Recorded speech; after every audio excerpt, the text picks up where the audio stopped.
guys, magandang tunog ng makina.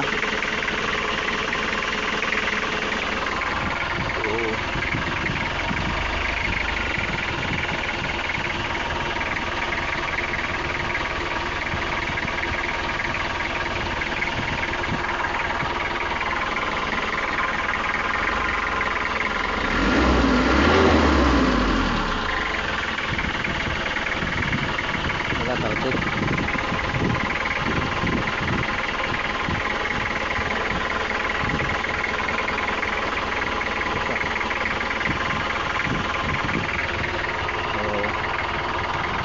So nakita nyo, pag nag-revolution umaangat yung pressure.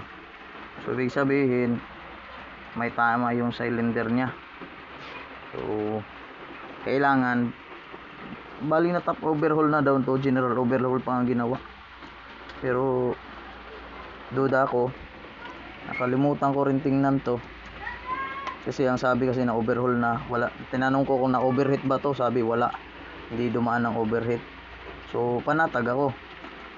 Yung kausap ko pala na nagbenta nito, hindi rin pagkakatiwalaan.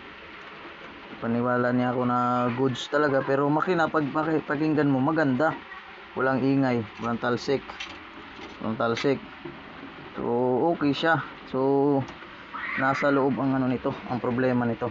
Kaya kailangan top overhaul, i-repace. Tinanong ko kasi kung ni-repace nila, hindi siya nakasagot, hindi niya ni-repace. So kapag nag top overhaul tayo, sabay niyan i-repace talaga, kahit na walang ano. Kaya yun, or hindi magandang pagkahigpit, or tumama yung